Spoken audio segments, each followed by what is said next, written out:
Hello everybody, Garrett here, and I just wanted to make a quick video answering a question that I get a lot. And I figured if I put this in video format, it would be easier for me to just link to the video in the comments that I get. And one of the questions I get a lot is, why do you exaggerate recoil? Why are you making it look like the guns kick harder than they do? And I think I really should address this because I'm not exaggerating recoil, and I need to explain what's happening. Now, there are a few cases where recoil in handguns does kick them pretty hard. A 7.5-inch barrel with a full bore, what I call the plowboy load, 255 grain bullet with 40 grains of black powder, will recoil this 1872 open top up to about here. And when people see me shoot it though, they see it go up here and then they see it do that. And they see that and they think I'm exaggerating recoil. Now let me explain to you what's going on. This is my favorite revolver. As you guys know, I've shot thousands and thousands of rounds through this. It's the revolver I shoot the best. 350 yard shots. 100 yard shots are nothing for me. 350 yard shots are difficult, but I can pull it off. 100 yard shots on a 6-inch plate, it's not too difficult for me to do with this because I've shot it so much. Now, this gun has a sight system that's different than most single action armies. The sight is up here in the top of the barrel, and this gun is clear, by the way, just so you know, nothing in it. So when you cock this gun, if you choke up on it like a single action army, it's very difficult to get that sight picture aligned. And so what I learned to do when I was shooting this over and over and over and over again is I get a grip on it farther down the grip. This is an army length grip, which means that you don't have to be choked clear up on it. And what it does is it causes me to get almost a Bisley stance where I bend my elbow, and right there, every time that sight comes naturally to my eye. Now, the trouble is, when you're shooting like this, I can't reach the hammer. And so what I got used to doing, and is proper actually with the plow handle grip of the single action army, what I got used to doing was I would shoot it with kind of a Bisley grip stance. You've seen me do it. Sometimes it's a little straighter. Usually it's about like that. If I can't reach the hammer, I let the recoil kick the gun up, and then I toss the barrel. And that makes the gun come up to about here, and then I let the weight carry it down and bring it back into position. And back into position is right here with my wrist bent forward.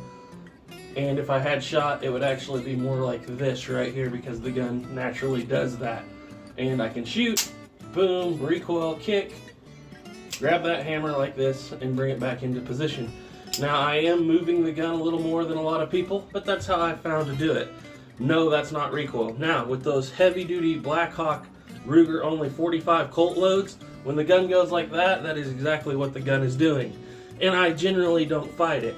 Now I could take and up my grip, and maybe even I could just use the straight recoil and grip that really tight, grab the hammer and come straight back down and throw the gun. Yeah, I could probably do that.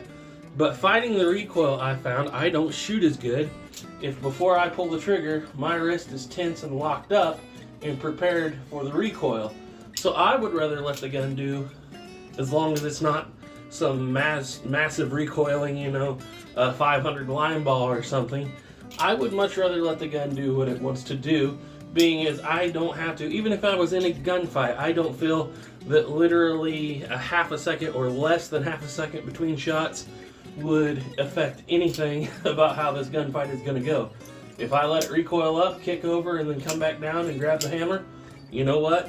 It's going to work for me. I shoot best with a little bit looser grip, not ready to fight the recoil. It's more of a like I said, it's more of a Bisley stance.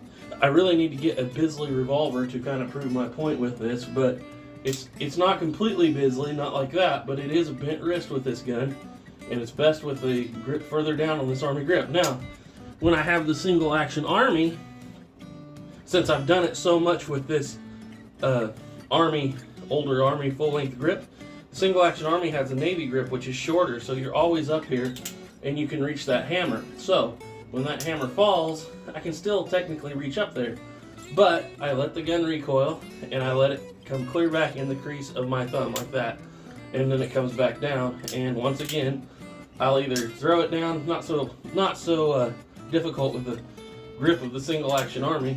I'll either throw it down or I might just let it roll around and catch it again, just like I do with this, out of force of habit. Now, is this the proper way to shoot? I don't know.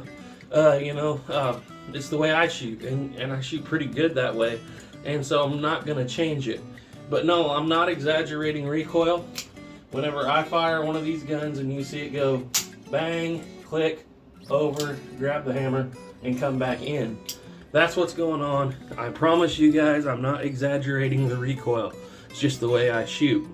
Also, if you're shooting a cap and ball revolver, if you let it come all the way up and over like this, that's a good way to actually dump the expended cap, and they don't always wind up in your action that way.